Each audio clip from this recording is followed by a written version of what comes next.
My dear doctors, so going to continue with the Mrcp Paces 23 consultation station, and today I'm going to talk a bit about hypothyroidism. This case is also quite common, and there's a high probability that you may come across this case in your consultation station. So let's move on. So first of all, I'll talk a bit about the history. So suppose we take this woman. She is 38-year-old female, and she has a history of type 1 diabetes, and she presents with 3 months of collection of symptoms, including progressive fatigue, constipation, feeling cold despite warm weather, and weight gain of 2 kg despite a reduced appetite. She has observed some coarsening of her hairs and skin and slight facial puffiness. Upon further questioning, she reports normal menstrual period. So here you can see that patient has presented with, she already has type 1 diabetes, and she presented with some fatigue and some constipation, and there is some weight gain. So hypothyroidism is a condition that occurs as a result of inadequate thyroid hormone, and it is 5 to 8 times more common in women than men. Overall prevalence of 0.1 to 2%. And the peak incidence usually occurs between 30 to 50 years of age. And these patients are at risk of developing other autoimmune conditions. So for example, in this stance, autoimmune thyroid disease, and patient should be screened yearly. And symptomatic onset of hypothyroidism usually develop insidiously over months to years. Now, the features, they can be a product of slowing of metabolic process, so presenting as fatigue, cold intolerance, or weight gain. There may be some cognitive dysfunction or constipation or growth failure. And children and infants, they usually present with failure to thrive. So other features, hypothyroidism, it can result because of accumulation of the connective tissue matrix substances, including patient can have dry skin, hoarseness, and edema. And less common symptoms, they may include like muscle weakness, myalgia, carpal tunnel syndrome, sleep apnea, maybe slow speech, impaired cognition. A small percentage of women with hypothyroidism, they can develop some menstrual abnormalities with either oligomenorrhea or amenorrhea. Less commonly, they can have menorrhagia as well. And men can experience decreased libido, erectile dysfunction, and delayed ejaculation. So these all factors can result in reduced fertility. Let's move on to our history now. After discussing these points, what more should I ask? She has no other past medical history apart from type 1 diabetes diagnosed at age 12, which has been stable and well controlled on a basal bolus insulin regime, with a recent hemoglobin A1C of 6% and no diabetic complication detected so far on regular screening.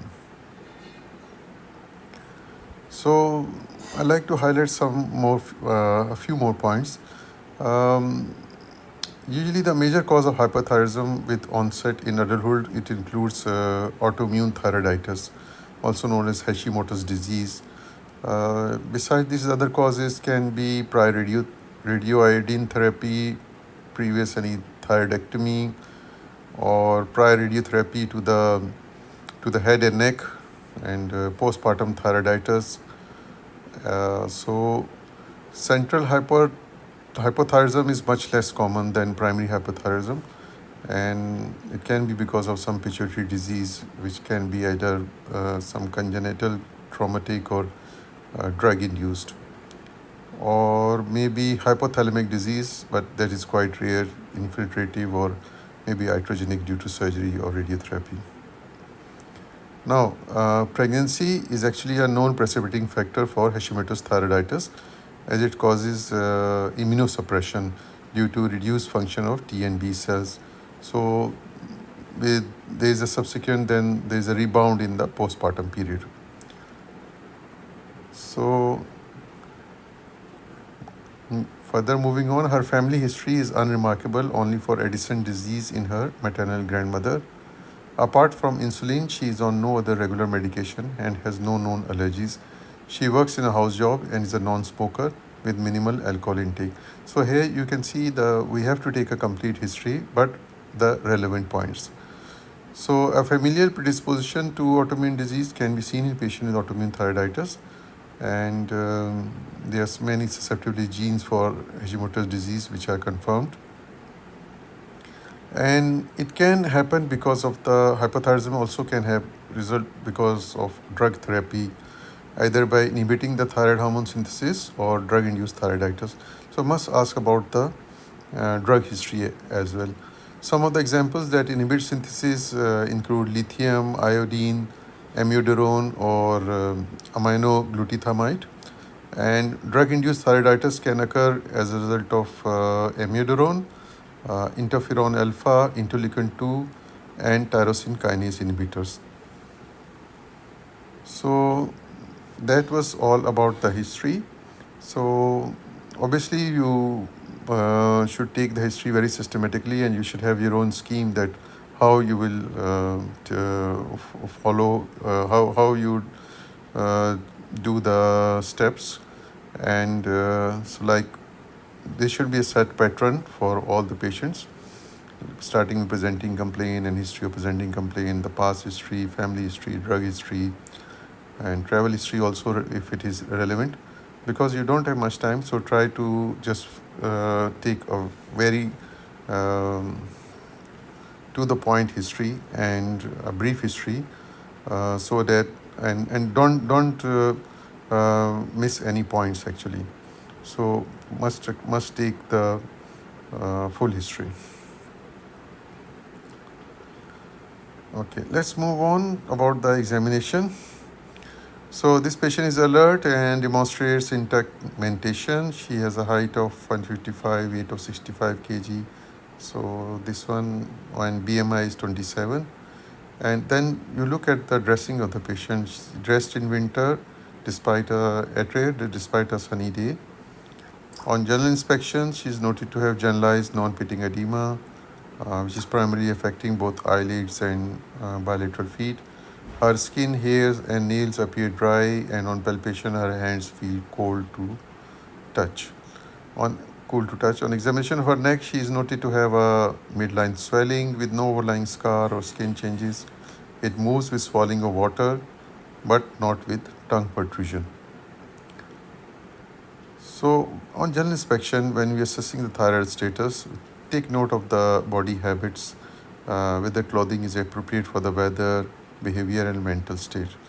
And listen for any voice hoarseness or stridor which can occur in the presence of a retrosternal goiter.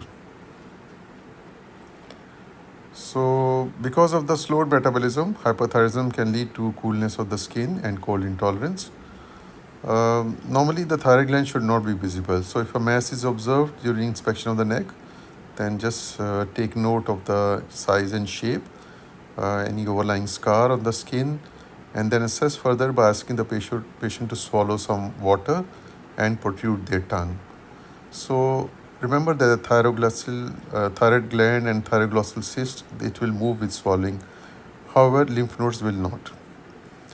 And thyroglossal cyst will move upward with trunk protrusion, whereas the thyroid gland and lymph node will not. So thyroid gland, it can be diffusely enlarged, or it can have a single enlarged node or have multiple nodules. So diffuse enlargement is normally seen in Graves' disease and Hashimoto's thyroiditis and in an endemic goiter. A single node can present a cyst or tumor, or sometimes can be a dominant node of a multinodular goiter. So a goiter which is firm in consistency, this is more suggestive of Hashimoto's thyroiditis, malignancy, and other benign nodules. A soft goiter is seen in Graves' disease, and if there is a tender goiter, it's suggestive of suppurative thyroiditis. Let's continue our examination. So the mass is diffusely enlarged and symmetrically distributed with a firm consistency and no tenderness on palpation. There is no palpable thrill on the thyroid gland, no lymphadenopathy, and the trachea is midline. There is no retrosternal dullness on percussion and no bruit on auscultation. So, palpate for local lymphadenopathy after examining the thyroid. In particular, we want to assess the central and anterior cervical chain because if there is a local lymphadenopathy, we can think about any malignancy. And look for the position of the trachea as well, because tracheal deviation can occur as a result of a large thyroid mass. So very important to assess the tracheal position and identifying the physical characteristics of any abnormalities found. So as part of the examination, just percuss downward from the sternal notch to identify any retrosternal dullness, and this may indicate extension of a large thyroid mass posterior to the mandible sterni. Okay. Neurological examination demonstrate hyporeflexia of the bicep jerks and knee jerks and no proximal myopathy. So proximal myopathy, it can occur in up to 80% of cases of hypothyroidism and can be functionally limiting in severe or untreated hypothyroidism. So the underlying mechanism in hypothyroidism is actually reduced mitochondrial oxidase capacity and abnormal glycogenolysis, which subsequently impairs the muscle contractility and alteration in muscle fibers. Hypothyroidism also leads to vascular peripheral resistance, cardiac dysfunction, impaired contractility, and decreases cardiac output. So cardiac examination can feature like bradycardia, diastolic hypertension, and distant heart sound. Distant heart sound will be present if pericardial effusion is present.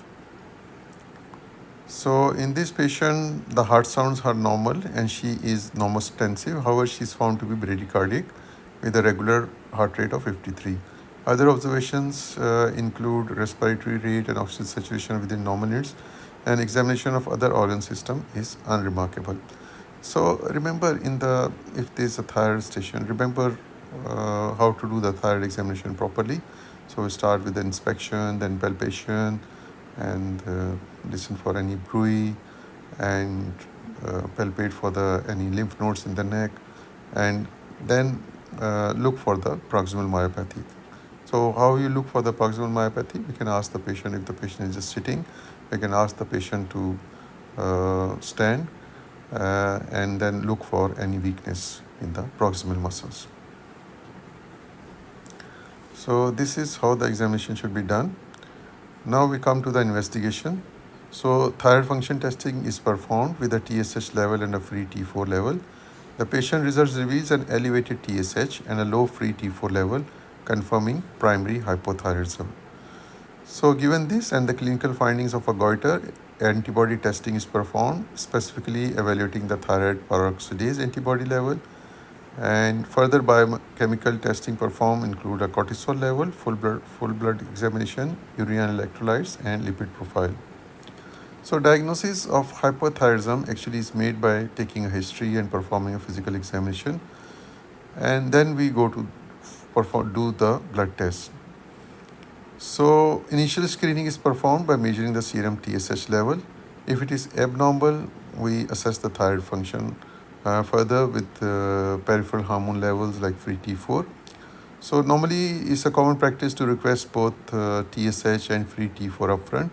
So if there's a high degree of suspicion, if a goiter is found, or if there is known or suspected hypothalamic pituitary disease. So as already discussed, hypothyroidism can be primary because due to primary disease of the thyroid gland, or central due to pituitary or hypothalamic disease. And it can be overt, it can be subclinical. Subclinical means raised TSH level with a normal T4 level. And treatment of subclinical hypothyroidism actually is recommended when the TSH level is above 10 million international units per liter. But remember that if the patient is pregnant, this is a lower threshold. Okay. Uh, Another important point is regarding the antibodies. Um, so, autoimmune cause of primary hypothyroidism, it can be further assessed by performing antithyroid antibodies, particularly with the thyroid peroxidase antibodies. But remember, these are present in 10 to 15% of the general population as well. But other antibodies include antithyroglobulin antibodies, but these are non-specific, so not routinely used for the further assessment of hypothyroidism. Antithyroglobulin antibodies are actually used in monitoring of thyroid cancer. And if we got thyroid peroxidase antibodies positive in the presence of subclinical hypothyroidism, so it increases the likelihood that it may progress to overt hypothyroidism. It is also important to assess the cortisol level to exclude central adrenal insufficiency. Why? Because thyroxine replacement in the setting of this can precipitate an adrenal crisis. So, full blood examination also is done to assess for any anemia, and we expect to see normochromic normocytic anemia. It can be seen in hypothyroidism. Hyponatremia also can occur in hypothyroidism because of the reduction in free water clearance. So must check for the electrolytes level. And lipid clearance is also decreased in hypothyroidism and can lead to hyperlipidemia, in particular hypercholesterolemia. In some cases, we may see just hypertriglyceridemia. Okay, so moving on, a thyroid ultrasound is performed due to the presence of palpable goiter, demonstrating diffuse enlargement of the thyroid gland with a hypoechoic pattern and increased vascularity consistent with Hashimoto's thyroiditis. No further imaging such as X-ray, CT or MRI is taken. So identifying hypothyroidism, it does not really require thyroid imaging and is not part of the routine workup of abnormal thyroid function unless there is a large goiter or nodular thyroid. So usually it is the ultrasound is performed to evaluate and to characterize any clinical findings of thyroid abnormalities like palpable thyroid nodules. Hashimoto's thyroiditis or chronic lymphocytic thyroiditis is a condition that commonly present with painless and diffuse enlargement of the thyroid gland, and typically presents with hypothyroidism due to underlying process being this autoimmune destruction of the thyroid gland. And the diagnosis can be made with testing of thyroid function and antibody testing. So specifically on the ultrasound, Hashimoto's thyroiditis, characteristically, it appears as a focal or diffuse enlargement with coarse, heterogeneous and hypoechoic parenchymal changes as is seen in this case. So this is all about the investigations. Now let's move on to the management. So hypothyroidism can usually be managed in the outpatient setting, with the goal of therapy being to ameliorate the symptoms and normalize the serum TSH level, and want to reduce the size of the goiter if it is present. So the standard treatment of choice is oral thyroxine, prescribed as once daily dose, often in the early morning on waking. Paired free T4 and TSH should be repeated 6 to 8 weeks after commencing treatment to check the adequacy of replacement therapy. Remember that the absorption of levothyroxine can be affected by the co-administration of food, so patients should be educated to take it on empty stomach at least 30 minutes and preferably 60 minutes before food or other medication. The dose of thyroid replacement in a patient with hypothyroidism is dependent on body weight, on the TSH level and goal, the underlying cause of hypothyroidism and pregnancy. The full replacement dose is actually 1.6 microgram per kg body weight. But however, the usual approach is to commence an initial dose of 50 to 100 microgram per day, and we do the subsequent titration, repeating the thyroid function test after 6 to 8 weeks, and then titrate the dose accordingly. So once the euthyroid status has been achieved, adult patient with hypothyroidism can undergo annual monitoring. If there is a persistently elevated TSH level, it can occur in the setting of inadequate thyroid dosing, maybe poor adherence, and the thyroid absorption, remember, is also reduced by co-administration of food or other medications, or maybe malabsorptions due to bowel disease.